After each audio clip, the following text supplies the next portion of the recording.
to the beginning. Ju përshëndes të gjithëve, si çdo të enjte pak pas orës 22 deri në orën 23 në programin e përjavshëm Back to the Beginning në Top Albania Radio, një kthim pas në kohë të personazheve, të personaliteteve të njohur të jetës publike në vend, dhe sigurisht që kemi një qasje më dashamirëse dhe më nostalgjike të personazheve që kanë një marrëdhënie të gjatë me Topin, me Top Albania Radio apo me Top Channel. Dikur në studion e vogël të Top Show në Piramidën e Vjetër apo në Ish Ekspozitën Shqipëria Sot, kam pasur rastin të isha jo vetëm spektatore e mbrëmjeve muzikore të së premtes në Top Show, por për një kohë të gjatë edhe njëra nga gazetaret që ka realizuar programet me muzikë, dhe përveç drejtuesit të programit, 4 ishin figurat e papërsëritshme dhe të mbajtshme mend në atë kohë. Kamela Islamaj, Gent Bushpepa, Merland Kademi dhe Joy Plaku, aka Joy Bejko. Është me mua sot në studio Land Kademi. Mirë se erdhe i dashur, faleminderit. Mirë se u gjeta, kënaqësi që jam në Top Albania Radio bashkë me ty Kozeta. Faleminderit. U bën kaq shumë vite që nga ato kolltuqet e famshme të Top Show-t, kur pasi kishte këngë që unë i kisha qef vetë, sepse në Top Show sigurisht ndodhte që ti të këndoje këngë, jo domosdoshmërisht që i kisha qef, po ndonjëherë edhe në raport me temën që diskutoje kështu me radhë. Dhe më kujtohet Land që sa herë kishte diçka që mua më pëlqente shumë, ndërprisja transmetimin dhe thoja më falni, kishte një problem teknik, sikur ta bëjmë edhe një herë këtë këngën, nga që doja ta shijoja edhe një herë për herë të dytë. Sa kohë ndejte ti në Top Show, në bendin e Topit? Ka pasur shumë episode, por le t'i referohemi fundit të viteve 2002. Pra nga ato pioneret e parë në si një djalë, le të themi, nuk kam qenë edhe aq djalë i vogël, se kam qenë rreth të 25-tave, dhe eksperienca e asaj rrugtimi, e atij starti, do të thoja ishte ndoshta jo shumë e menduar se çfarë do të mundote më mbrapa, por një gjë e bukur që mund të vinë në jetë, edhe që ti me patjetër duhet ta shfryzosh më së miri. Çdo ditë në ekran, çdo ditë materiale muzikore, sepse mua më kujtohet pavarësisht që ishte temë muzike, aty kishte këngë çdo ditë në programin e sportit, në programin e aktualitetit, dhe më pas të premteve, gati një recital, po themi, sepse kishte shumë materiale muzikore.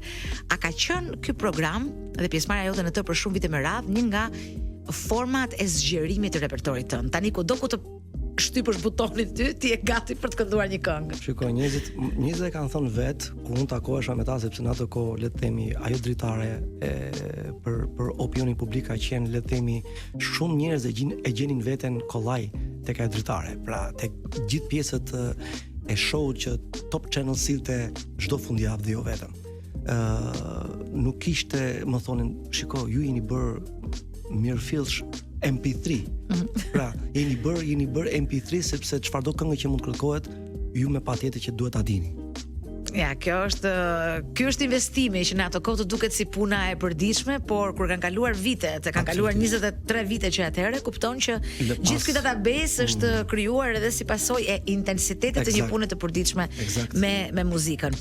Unë e thash pak komente më përpara që ndonjëherë kur kjo është pjesë e punës sonë të përditshme, na ndodh që jo gjithmonë të kemi qef ato që bëjmë. Për shembull, mua më kujtohet një episod dikur me Gent Bushpepën, kur duhet i jepnim të këndonte një këngë të Fabrizio De André. Pra, Fabrizio De André më shumë është recitativ se sa këndon, dhe Genti që ishte fokusuar dhe thoshte, po si ta bëja këtë tani, unë s'di si bëhet këtë tani. A ka patur këngë që ti thoje, ç'ma gjeti, mua më ra rrota e fatit ta këndoj këtë këngë sot, jo se ishte e pa bukur, po se mund të ishte në papërshtatshmëri, po themi me ty? Absolutisht që ka patur, jo një herë, po disa herë, sepse neve gjithmonë do t'i përshtateshim edhe subjektit, temave për cilën do të trajtoheshin në program, dhe sigurisht do të gjenim këngë që i shkojnë përshtat temave. Kjo ka qenë struggle më vete. Ka ndodhur Kozeta që mund ta kemi marrë këngën edhe brenda ditës, madje edhe brenda orës, për ta mësuar dhe për ta ndjer drejt për drejt në transmetim. Imagjino se çfarë sfide i ndodh këngëtarit në ato momente, duhet të ishte kaq fleksibël, kaq i zhdërvjellët, kaq elastik për ta bërë këtë gjë. Në të kundërt do ngecje dhe nuk do ja dilje dot, nuk do ta përballoje dot. Kjo ka qenë një triumf një triumf i padukshëm, që të cilët ne të katërt si këngëtare kemi përvetësuar në Top Channel. Gjatë këtyre viteve që unë merrem me prodhimin e koncerteve, shpeshherë me këngëtarët debatojmë për shkak të tekstit. Pra, nëse unë të jap një këngë 5 muaj më përpara, pres që në një skenë pas 5 muajsh ti ta kesh mësuar një këngë dhe më thon, po dikur në Top Show, si ja bënit? Dhe I shpjegoja fiks këtë. E po se këngëtarët në Top Show mund ta merrnin këngën edhe brenda orës dhe ishin të detyruar që të kishin së paku një tekst, se ç'të mbanin më përpara, formën, muzikën, melodinë, tekstin, kështu që ju jeni bërë një sistem referimi edhe 20 vite më vonë për këngëtarët e gjeneratës së sotme apo dhe ata që janë të njëkohshëm me ju. Tani ti sigurisht që bën televizion akoma, je vocal coach në programe të rëndësishme muzikore, në konkurse talentesh të reja. A është lufta televizive në konceptin tënd, në gjykimin tënd, e njëjta si 20 vjet më përpara apo 20 vjet më përpara ne as nuk e dinim se çfarë fuqi e kishim? Unë them se sot gjërat janë bërë edhe më komplekse, gjërat kanë ndryshuar patjetër, setupet kanë ndryshuar, perceptimi për muzikën ka ndryshuar, njerëzit veshin një tjetër stil sot në jetën e tyre të përditshme, ndryshe nga kohën tonë. Kohën tonë unë e vlerësoj me shumë, domethënë, ka qenë një shkollë më vete, por nuk duhet në vlerësuar edhe kjo e sotmja, sepse të rinjtë e sotëm Kozeta vinë me të veshur me shumë informacion. Pavarësisht të mos dëshirës për të punuar dhe për ta marrë seriozisht atë për çfarë ata duan të bëjnë. Por në atë kohë nuk ka ekzistuar, le të themi, ky rjetëzim I të gjithë gjërave kur sot të rinjt e bëjnë muzikën e tyre edhe nga dhoma e gjumit. Në atë kohë gjithçka që ne bënim e identifikonin nëpërmjet televizionit, sepse televizioni le të themi ishte për ne shtëpia e dytë. Pra ne më shumë rrinim në Top Channel se sa rrinim në shtëpi. Dhe kontaktet, marrëdhëniet, propozimet, sugjerimet, sfidat, ne I zgjidhnim aty me njëri tjetrin, nuk kishim një mënyrë tjetër komunikimi për ta bërë këtë. Mbase unë ndjej nostalgji për brezin tim, sepse unë jam gjenerata ime I përkon pikërisht viteve që neve kemi folur, pra rreth viteve 2000, ndërsa sot mbas 25 viteve gjërat kanë ndryshuar. Pra, nuk mund të them që duhet vlerësoj atë si epokë dhe pak më pak këtë epokën e sotme. Të dyja themun kanë domethënë edhe veta. Cila ishte kënga e parë që ne do zgjidhim për të përshëndetur dëgjuesit, si e kishte titullin? Mua më pëlqen një këngë që dëgjoj shpesh kudo që shkoj, domethënë kur jam vetëm. Kur jam vetëm është Harry Styles, një nga artistët e mi, një britanik, një king, një djalë, aktor, por edhe king gjithashtu, A Sign of the Times. Kështu që madje kur unë e plejoj atë gjithmonë në mendjen time më vjen mendime shumë bukura, nuk e di, më frymëzon. Është një kohë për reflektim, është një kohë për meditim. Sa bukur. Shikoj, ne sot mund ta aksesojmë muzikën kur të duam, e kemi shumë afër në YouTube, ne kërkojmë çfarë të duam, por se si është ndjesia kur radioja ta luan një këngë, është e jashtëzakonshme sepse duket sikur ajo po e luan vetëm dhe vetëm për ty. Kështu që për çdo që po na dëgjon tani, ne dëgjojmë sugjerimin e Landit dhe pastaj ku diun bëjeni Shazam dhe ruajeni për ta dëgjuar në një moment të dytë me që ka shumë frymëzuese për të medituar dhe për të reflektuar. Për të gjithë juve që sapo keni hapur radion, jeni në Top Albania Radio, ne jemi në programin Back to the Beginning, I cili transmetohet çdo të njëjtë pak pas orës 22 deri në orën 23, mbështetur nga Jack Daniels Albania. Jemi sot me Land Kademin, për të gjithë ju që mund të humbisni premierën në radio, mund të aksesoni programin kur të dëshironi në platformën zyrtare të Top Albania Radios në YouTube, dhe jemi duke folur për ca kohra kur të bëje muzik ishe, ku diun, si kampionati botror I futbollit. Nuk ishte vetëm bendi orkestra e topit, por ishte identifikuar dhe në mjediset e shërbimit në Tiranë, ku luhej muzik live, ishte Rozafa e famshme, sepse në momentin që nuk ekzistojnë më vendet, ne mund t'i përmendim ato, se nuk është më një intensitet I marrëdhënies me marketingun. Mua dhe sot Landi më thon Kozeta e topit. Un kam ikur në vitin 2007 nga Top Albania Radio dhe jam rikthyer vjet në vitin 2024. E megjithatë në tërë këto vite un nuk kam rreshtur asnjëherë se qeni Kozeta e topit. A ka qenë një gjë edhe për ju? Në këtë studio përpara disa muajsh ka qenë Albana Leka dhe Ines Misharaj. Albana gjithashtu nuk është më pjesë e orkestrës së topit prej shumë vitesh, e megjithatë edhe asaj thon sot violiniste e topit. A ka ndodhur kjo edhe me ju? Po shiko, ka qenë një dritare, sikur se e thash më përpara, një risi që e solli topi, imagjino ngjyrat, zhanret, muzika, njerëzit, për cilën njerëzit e prisin me padurim. Ka qenë një augur I mirë për çdo emër që ti përmende, si Albanën, Inesin, të cilën I përshëndesim, edhe shumë të tjerë nga pjesa e bendit, përfshirë dhe ne të katërt këngëtarët, kur ishim çdo javë në ekran. Me patjetër ne ishim bërë një pjesë vitale e njerëzve e popullit e Tiranës, ndoshta edhe më shumë se sa kaq, dhe kur na thonin që ju kemi parë, ju kemi ndjekur, dim çdo gjë që bëni, me patjetër kjo do të linte mbrapa një impakt shumë të madh në jetën e gjithë secilit prej nesh. E përmendet edhe vetë Kozeta e topit. Edhe mua më thon sot e kësaj dite landi i topit. Patjetër kjo është një e vërtetë e madhe, të cilën unë kur nuk ja kam hequr këtë status vetes, sepse asnjëherë nuk dua ta injoroj faktin nga kam ardhur. Por më tepër që ajo për të gjithë ne në fakt ka qenë një pasaportë pune.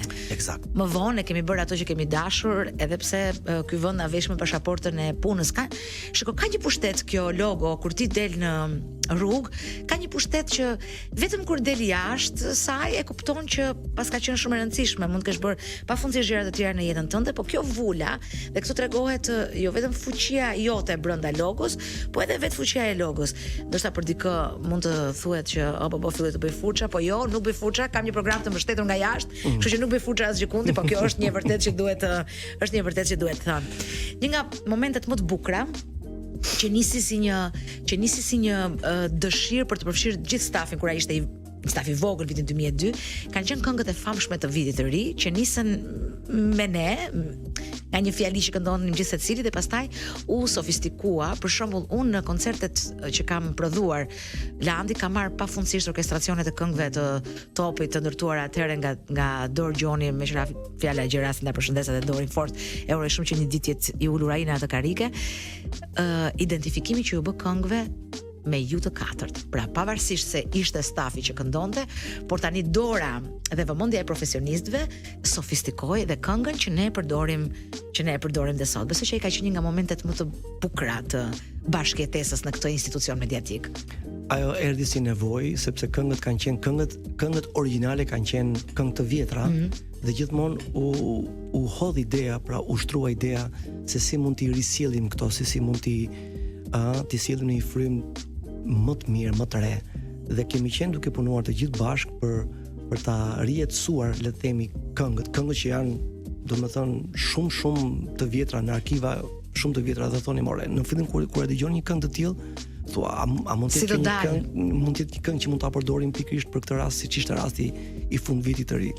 Por ja që, domethënë, jemi përpjekur të kontribuojmë të gjithë për të sjellë këtë gjën e veçantë, që sot kur e dëgjon nuk të mërzitet. Përkundrazi. Nuk të mërzitet, sepse me patjetër ndodh që gjithmonë këngët zëvendësohen me njëra tjetrën, por nuk mund ta themi këtë gjë eksaktësisht për këngët e fundvitit që Top Channel domethënë i nxirrte në kuadër të urimit të Top Channel vitit të ri si staf. Ne me zi e prisnim atë moment, sepse aty kishin kontribuar të gjithë Kozeta. Gjithse kush i kishte dhënë një opinion të vogël, një mendim të vyer, dhe me patjetër vlerat e tyre njerëzve kushdo që janë, që nuk arrim dot i përmendim të gjithë, kanë qenë vitale dhe mbeten vitale sepse kanë lënë mbrapa urdhro. Këtë që neve sot po diskutojmë në podcast. Këngë që nuk besoj se do të mund të harrohen. Dhe sa herë kemi marrë në dorë, në përgjithësi ka një tentativë, po themi, të producentëve më të rinj muzikor që të ndryshojnë, të fuzin duar, të rregullojnë, të ndreqin me idenë që ne do ta bëjmë më mirë. Në fakt ato këngë, sa herë që edhe unë personalisht i kam patur në dorë me grupet e mia të punës, është thënë, por ç'mund t'i bëjmë neve këtyre këngëve më mirë se sa kaq. Përveç se të përshtasim vokalisht me këngëtarin që do ta këndoj, kjo është kaq e kopsitur sa çdo tentativë për të futur duart vetëm do ta prishte dhe nuk do ta ndreshte një gjë të tillë. Aty kuptohet pastaj që sa shumë angazhim është bërë për të sjellë një produkt final cilësor dhe jo thjesht për të kaluar radhën. A ruan marrëdhënie miqësore me kolegët tu të këtyre viteve? Po thuajse me të gjithë. Përveç atyre që sot nuk janë në Shqipëri, por janë të larguar, po thuajse me të gjithë. Patjetër. Por më tepër që jeta jote e live-it nuk ka ndryshuar dhe ti do apo s'do, do bashkohesh, do puqesh për këta muzikantë, me këta njerëz kudo. Shiko, unë gjithmonë ndjej nostalgji, domethënë, sa që më jepet mundësia që të performoj live me kolegët e mi të Top Channelit, marr një kënaqësi Kozeta të jashtëzakonshme, sepse me patjetër të gjithë neve na kujtohen historitë, kujtimet, mbresat e të gjithë atyre korave, dhe kanë qenë kora që nuk e di a do të mund t'i provojmë sërish.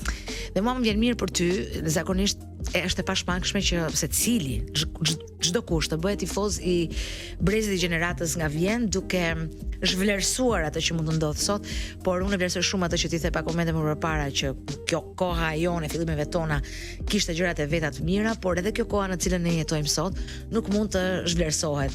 Unë jam e bindur që vërtet juve nuk kishit informacionin që kanë sot të rinjt, por prap jam e bindur që njëri sot nuk do ta bëj dot rrugën që bët ju, sepse ishit të parët.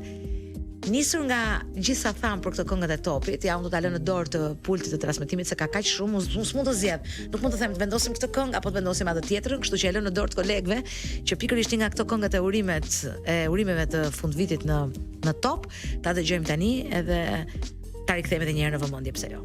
Jemi përsëri në studio, pak para se të kalonim te kënga, më duk sikur të ndërpreva, Lanti doja të shtoje diçka apo jo? Në lidhje me çfarë jo? Jo. Më duk mua sikur doja të shtoje diçka, por kështu është kur je në radio, nuk e kupton që je duke u transmetuar në televizion dhe lexon çdo lëvizje të njeriu që ke aty përpara. Shiko, unë do thoj vetëm këtë gjë, Kozi, të falenderoj që ti ke prekur këtë pjesë shumë të rëndësishme të secilit për ne, sepse ti e përmendë që këtu kanë qenë dhe artistë të tjerë si Albana, Inesi, edhe ndoshta të tjerë për ti rikthesh. Deri webmaster i topit ka qenë këtu. Të dëgjohet zëri i tyre për vetë faktin sepse ndonjëherë nuk është përmendur në mënyrë ekskluzive përjetimi i secilit për nesh me këtë eksperiencë dhe ballafaqimin me këtë super media, impakti që kemi marrë, episode të një pasnjëshme, të bukura, sfiduese, që neve mund t'i themi sot në radio mbas kaq vitesh mund t'jemi thirrur në për intervista lart e poshtë, por nuk ka mjaftuar as pak koha për të përmendur çfarë ka ndodhur, le të themi në këto midis viteve 2000 dhe 2010. Ka qenë një pjesë, ç'do të them, domethënë. Si ka ardhur në top plan? A kjo është pyetje shumë e bukur. Tani topit vinte shpesh te Rozafa. Sepse dëgjonte muzikën e mirë. Aty luaja unë, Joy, Land Fusha, ndonjëherë Blet Seko. Pra ishte një skalet artistësh që le të themi Rozafa mbante si më thënë një skalet artistësh të mirë. Gen Myftar e ka luajtur atje. Kështu që ka pasur dhe disa artistë nga Kosova dhe tani vinte edhe na dëgjonte. Dhe pa pritur pa kujtuar, meqense do të krijoj emisioni Top Show me muzikë bashkë me Alban Dudushi. Në mënyrë mbas live-it zbresin tek holli edhe ai më thret. Pa diskutim që e njeh Tanin, domethënë kishim marrëdhënie thjesht përshëndeteshin të një klienti që ishte i përhershëm aty dhe që krijohet ajo marrëdhënia simbiotike. Eksakt. Edhe thot Landi, a ke dëshirë të marrësh pjesë tek emisioni që do bëjmë së shpejti tek televizioni im? Për çfarë bëhet fjalë? Më tregon në mënyrë shumë të shpejtë. Edhe u ndjeva mirë, Kozeta, sepse ai çfarë kërkonte aty, kërkonte le të themi muzikant të një rrafshi jo të mirë, por shumë të mirë. Unë ndjeva e privilegjuar, por dhe pak kështu thosha, a mund ta bëj unë këtë gjë? Përgjegjësia ishte ajo herë të parë që ta. Sepse është tjetër gjë të këndosh në një klub, ku ndonjëherë lejohen me patjetër edhe stonaturat dhe sepse s'po ta vër njëri notën, siç themi ne. Kurse në një media, në një televizion që sapo kishte filluar të merrte ato, le të themi ato drithijet e frikshme që me patjetër duke që do ndote diçka shumë shpejt në arenën kombëtare, mediatike, e cila unë do besha pjesë, thosha, një sekond, kjo është punë me përgjegjësi. A mund ta bëj dot? Sidomos të këndoje live.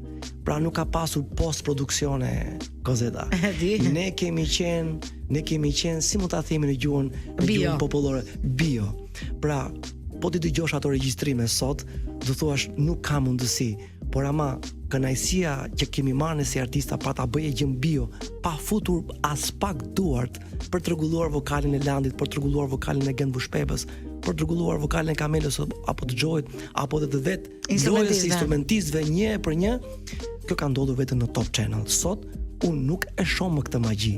Unë i kam thënë çunave sa mirë që kemi luajtur me gabime, për t'i thënë të gjithë opinionit publik, ja çdo thotë të luash ashtu drejt për drejt, pas një lloj kompleksi, se mos ashtu se ta rregullojmë, ta fshijmë dhe ta bëjmë studio. Jo më jo, siç thot populli, e zeza mbi të bardhë. Kjo ka qenë një gjë që mua edhe shumë kolegë të mi, kjo është akademia. kjo është shkolla, sepse çfarë shkolla në fundit nuk ka brirë. Aty ne jemi sfiduar dhe i rritur praktikisht. Praktikisht. S'kishte gjë më të mirë se sa të na ndodhte nga ajo eksperiencë. Dhe pastaj kjo u bë udhëzë. Dhe sot më thuash Landi, ik në një koncert dhe këndo me disk, atë nuk di ta bëj. E kam vënë re në përgjithësi këngëtarët e live bëhen shumë gastor kur këndojnë. Jam shumë qesharak. Se nuk sinkronizohen dot, e kanë pamundur. Jam shumë qesharak, e vërtet. Unë kujtoj regjistrimin e parë. E kujtoj, ose më saktë unë kujtoj regjistrimin e parë që ishte i përbashkët midis Top Show-t edhe Portokallis së asaj kohe ku si më thënë do të prezantohej një produkt i ri që ishte Portokallia, do dilte në transmetim disa muaj më vonë në Mars apo diçka e tillë. Dhe un kam parë në atë kohë shpirtin e skuadrës. Do me thënë, nëse dikush bënte një punë duke qëndruar në karrike për të shërbyer si publik, askush nuk përzitej, edhe pse ishte staf, edhe pse ishte Kozeta e Top Albanias, apo i tjetri që bënte këtë, nëse dikush i thoshte dorish aty se duhet një publik për ta testuar, po themi këtë format parin, unë kam konsideruar atë si një marrëdhënie në skuadër të jashtëzakonshme. A ka qenë stafi i vogël, pra më i vogël, sepse tani janë shumë njerëz, askush nuk njeh askënd, ka shumë njerëz sa janë bërë që punojnë. A ka qenë kjo një mënyrë për ta parë të gjitha këto jo më si një punë, po si një dëshirë, si një qef, si një, ku diun, si një argëtim. Të bezdiste rutina e provës, unë mbaj mend ka qenë nga e hëna deri premten provë, ik një program, ja një program, ka qenë një punë e vazhdueshme sistematike, po asnjëherë nuk pa shenja lodhje të askujt. Të gjithë e shprenim nëpër korridore, her pas here, lodhja lexohej. Por ironia ekzistonte te kjo, kur të gjithë përfshiheshin në rolet e tyre, në punët e tyre, duke sikur atë fjalë që kishin thënë më përpara nuk ekzistonte. Pra të gjithë përkushtoheshin sepse besoj që identifikonin veten e tyre më së miri aty. Patjetër që lodhja është pjesë e asaj çfarë ti e duke dhënë, sepse është një energji e shkarkuar, patjetër, dhe nuk bëhet fjalë për një energji të vogël apo për punë një ore. Por ajo është një punë televizive nuk kanë orë Kozeta Tjedi. Të marrin orë, të marrin ditë, të marrin javë, për të ngritur një projekt në këmbë. Kështu që nuk kërkohet me patjetër shiko, do më japësh një orë. Po hyra atje, nuk dihet se ku mund të dalësh për të marrë produktin, sigurisht. Dhe unë besoj që të gjithë atje e kanë bërë atë gjë me përkushtimin më të madh të mundshëm, edhe pse në për kafet aty për aty jam lodhur, dukeshin të gjithë pak si djema dhe goca të llastuar, por në fakt në sytë të tyre, në brazët e tyre të ballit lexoje energjinë dhe dëshirën që atë që donin ta bënin në top, donin ta bënin jo mirë, por donin ta bënin shumë mirë. Emocionalisht si është të shohësh sot një program që ka dhe muzikë të përfshirë? Do me thënë, sot gjithçka është e sofistikuar, teknika është e sofistikuar, fotografia është e sofistikuar, ku diu, nuk ka më butafori, ka LED-e, e të tjera. Ndoshta nga pikpamja teknologjike ose fizike 20 vjet më përpara nuk ishin gjërat që janë sot. Po emocionalisht, a janë njësoj gjërat sot? Shiko, është njësoj si të shohësh një person që ka bërë botox dhe një person që nuk ka bërë botox dhe është natyral. Më pëlqejnë gjërat natyrale. Shumë. Edhe pse nuk mund të jenë perfekte. Nuk e ka buzën aq të fryrë, nuk e ka vetullën të sinkronizuar, një sy i vogël apo një sy i madh, hunda jo shumë e përshtatshme me pjesën tjetër të fytyrës. E tillë ka qenë muzika. Ndoshta jo e bukur në aparencë, po që të krijonte një ndjesi tjetër Kozeta. Që ti mund ta dëgjoje në shtëpi, në makinë, kufje, pra bio, siç po e thonim që pari. Sot muzika është bërë botox, ti nuk mund ta dish se sa shumë duar janë futur aty për ta rregulluar. Dhe kjo është bërë trendi në të gjithë botën, sepse njerëzit kujdesen shumë sot për anën sipërfaqësore të gjës. Janë pak artistë që sot numërohen me gishta në botë që nxjerrin produkte të mira, si Beyoncé, e ku da diun se kush Ariana Grande, që më të vërtet ata që e prodhojnë le të themi Lady Gaga apo Bruno Mars, le të themi, pra janë elitar të muzikës ndërkombëtare. Ja patjetër, por edhe aty ka ndërhyrë fuqishëm industria muzikore për disa politika të caktuara që i interesojnë të gjithë palëve. Por unë e përmbledh vetëm me një fjalë, muzika është bërë botox, pra ka kaq shumë ndërhyrje, ka kaq shumë manekin, ka shumë rregullime në fytyrë. Sa bëhet e ftohtë. Sa për mua ajo nuk përcjell më emocion. Sa them në fund fare, a është kjo reale? a është kjo reale apo është fake? Nuk po kam përshtypjen që andojmë pak në kjo pjesa fake e gjërave. Nuk janë më gjëra siç kanë qenë atë kohë, ku ne dilnim me këmisha, jo të ekurosura, por të zhubrosura në Top Channel. Nuk kishim problem. Si këto artistët e viteve 60, 70. Dikush e ka dashur, dikush nuk i ka dashur, por çonsi ka. Por emocioni kanë bërë revolucionin atë, sidoqoftë. Por emocioni e tjera si këto ishte aty. Sot për fatin e keq, më jep një ndjesi momentale dhe nuk do rishija më gjatë. Po nuk po rishija më gjatë, kaq. Edhe mbaron, pastaj duhet me patjetër si shtemi, vjen një muzikë tjetër dhe ti, ajo tjetra distancohet, ikën shuhet dhe vjen një tjetër pastaj dhe ti humbet në këtë humnerën e gjithë këtyre farë gjërave që vijnë me kaq shumë shpejtësi si informacion në kokën tënde. Përmendi Landi, Bruno Mars, Ariana Grande, Beyoncé, më dhe goxha informacion në një përgjigje të shkurtër se si mund ta vijoj luajtjen e muzikës në radio. Të tërë këta 4 emrat, unë 2 kam si më të veçanta, Lady Gaga edhe Beyoncé. Kështu që unë shkoj te Lady Gaga bashkë me Landin dhe bashkë me dëgjuesin e radios dhe kthehemi përsëri në bisedë. Televizioni Land është gjithmonë një prirje për të krijuar modele.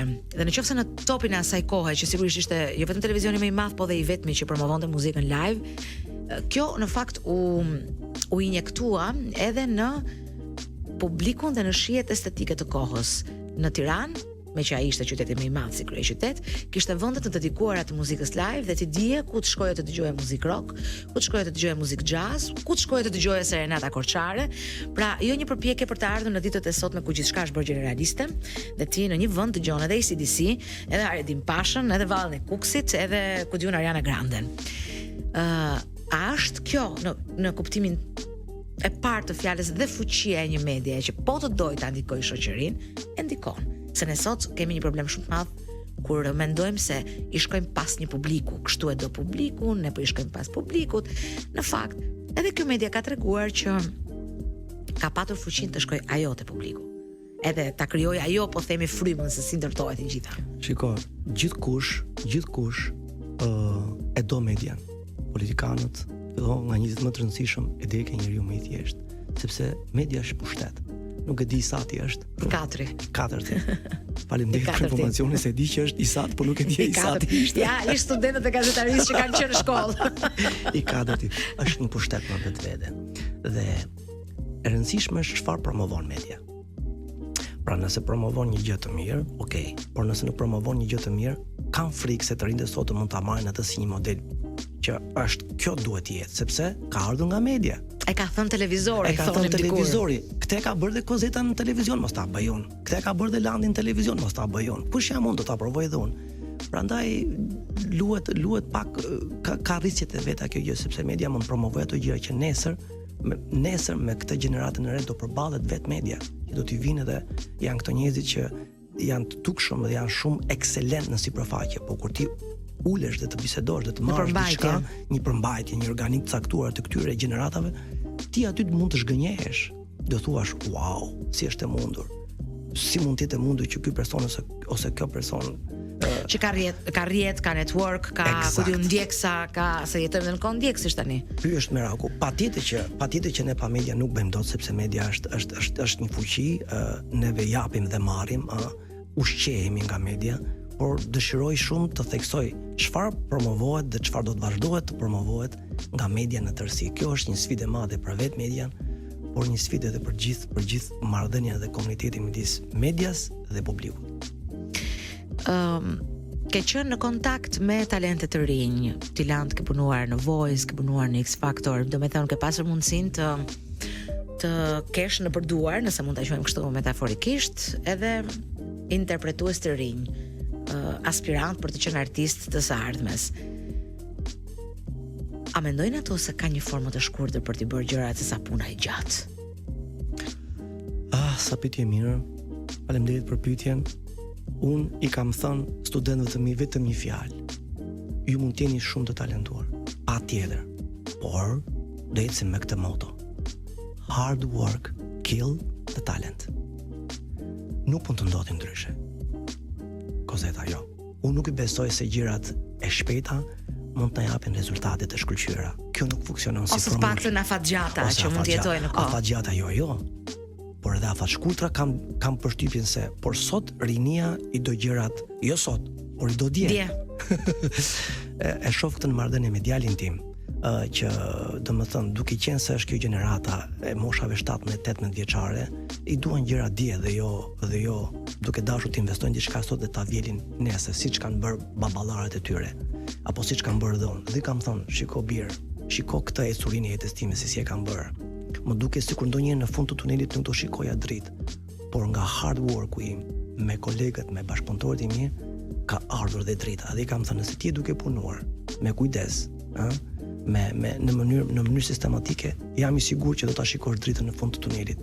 Dhe nuk është një dritë do si do, ai që do shikosh mbas kësaj pune, por do jetë një dritë shumë e bukur, e cila do të të mbajë në një vibe të jashtëzakonshëm. Se sa të zhgënjehesh, sa pa mbyll syt për gjëra që ti ke bërë shumë shpejto, dhe ajo do të venitet përpara teje, ku diun si një flusk sapuni. Këtë do t'i them nga jeta, të të shkërmoqet një gjë që ti mendon se kjo ishte dhe mund të mbahesh fort. E kam fjalën për profesionin, për vizionin, për qëllimet e këtyre të rinjve në jetë. Kështu që unë kam këtë moto dhe ja kam thënë studentëve të mi. As mos pretendoni të paktën në marrëdhënie me mua që të mund ta bëjmë këtë gjë shpejt dhe të mund të marrim një benefit të madh më mbrapa. Kjo nuk funksionon. Koha kalon kaq shpejt sa ti land duke folur e unë duke menduar që unë të kam takuar ty kur isha 20 vjeç dhe sot jam më shumë se sa 43, kur ti ishe një çun i ri dhe sot je baba i një djali adoleshent, dhe këtu kupton që sa fuqi të madhe pas ky vendi në të cilin kemi nisur neve ta jetojmë punën tonë, pa e menduar asnjëherë se sa gjatë do shkonte. Unë jam e bindur që dhe unë kur kam filluar punë Top Albania Radio apo Team Top Channel, nuk kam menduar, asnjëri nga ne nuk ka menduar që do punonte aty nga 6-7 vite apo do kthehej përsëri pas 13 vjetësh për ta rikthyer edhe një herë ciklin e punës vet aty. Çfarë është koha për ty land? Është pyetja e fundit që unë ja bëj çdo të ftuari. A është një dimension që ikën dhe ty të vjen keq që ke humbur ca stacione nga e kaluara që kishe dashur ti prekje po si ke prekur dot, apo është një valixhe me shumë përvoja, me shumë eksperjenca, ku çdo vit ti je më i formuar dhe më i plotësuar se vitin e kaluar. Besoj tek kjo e fundit, kjo valixhe, shumë e bukur kjo fjala. Kur unë jam larguar nga media, njerëzit më kanë mbajtur mend mbas reflektoreve të dritave të bukura dhe faqeve të mia të pastra, të pavishkura, me pak me kap. Dhe mbasi ka ikur, njerëzit e kanë memorizuar sikur koha jote ka ngrirë atje. Dhe nuk e din që landin ndoshta sot është një pllak gramafoni e vyer, pak e gërvishtur aty apo atje. Por kur ai plejohet, ti do lesh gjithçka, do ta lesh edhe atë sa pllakun e kafes. Do thuash, ta dëgjoj një çik të personit. Pra gjithmonë vlera nuk humbet, vëzeta. Pra nëse marrim një vlerë maksimale, $100, edhe sikur ta gjesh në koshin e plerëve, ajo $100 do jetë akoma. Pavarësisht se në habitatin ku po qëndron, nuk është habitati për cilën i jep kredibilitet këtij $100 që të vlerësohet që duhet. Por unë nuk shqetësohem për këtë, sepse unë ja njoh atributet dhe asetet e mia vetes fal këtyre eksperiencave që patëm në këtë bisedë. Dhe faleminderit që i prekëm shumë këto gjëra që të rinjt i dëgjojnë sot. Ata që duan të dëgjojnë, që kanë vesh për të dëgjuar. Dhe besoj që vlera nuk humbet. Unë dua që këtë vlerë t'ja pasoj, t'ja delegoj së pari duke filluar nga i mbir edhe gjeneratës së re, ta njohin këtë lloj, le të themi, virtyti, këtë lloj pune nga duhet kalojnë për të bërë ata njerëz së pari, qytetar, si ta them, bio në kuptimin e plot fjalës, jo thjesht për të ndjekur modelin e keq të gjërave ose siç e prekim që parë të bëj gjërat shpejto. Asgjë e shpejt nuk mund të japi rezultatet për të cilat ti dëshiron ti marrësh. Ky është mendimi im, nuk e di nëse Shiko, i bie që e vërteta duhet në fakt të triumfojë këdo. Ndoshta mund të mos na pëlqejë neve gjithmonë e vërteta jonë, ajo me cilën ne jetojmë, por nëse fshim dot atë, nuk i vëmë dot kryqin, kështu që më mirë është të jetojmë me këtë të vërtetën bio, edhe të mos kemi më pengje nesër, se sa të jetojmë të frustruar në një mors që nuk e dim se ana përket ne si habitat apo jo. Unë të falenderoj ju shumë që ishe në këtë bisedë me ne. Ishte shumë kënaqësi dhe mund të them që ka qenë një ndër bisedat që më ka shjuar më shumë. Ka diçka për shtuar. Hapë telefonin. Po. Duat le diçka që Celentano i madh, i cili sot mund të jetë me pa frikë 87-88 vjeç, thot diçka shumë të bukur. Duhet të jemi të vetëdijshëm, thotë se lumturia nuk ekziston. Nuk e di. Nëse dikush jeton, për shembull, 150 vjet, mendoj se dozat e lumturisë që përjeton nuk janë më shumë se 10%, thotë Celentano. Kur shkon mirë, nëse e kupton këtë, atëherë mund të them se nuk më mungon asgjë. Dihet se çdo gjë, çdo lumturi, çdo kënaqësi që mund të arris është gjithmonë e paraprir nga një punë, nga një këmbgulje që duhet të kesh. Nëse nuk e prodhon vet, lumturia nuk të vjen të të kërkoj. Shiko sa organike ishte kjo bisedë. Me çfarë ta mbyll, sepse Landi është natyrë nostalgjike. Okej, ja kemi vendosur artistë gjeneratës së re si Beyoncé më të tash, ja ku na edhe përsëri mundësinë. E di për çfarë më ka marrë malli? Më ka marrë malli për Zvalutation. Nga Celentano. Faleminderit shumë që ishe këtë mbrojtje me ne. Faleminderit Kodeta, shumë kënaqësi për mua. Faleminderit. Ne do të dëgjojmë sërish sot një javë me një tjetër personazh dhe me të tjera kujtime të bukura. Në fund të fundit, kujtimet na tregojnë se kemi jetuar, kështu që lumbush ka jetuar. Natën e mirë.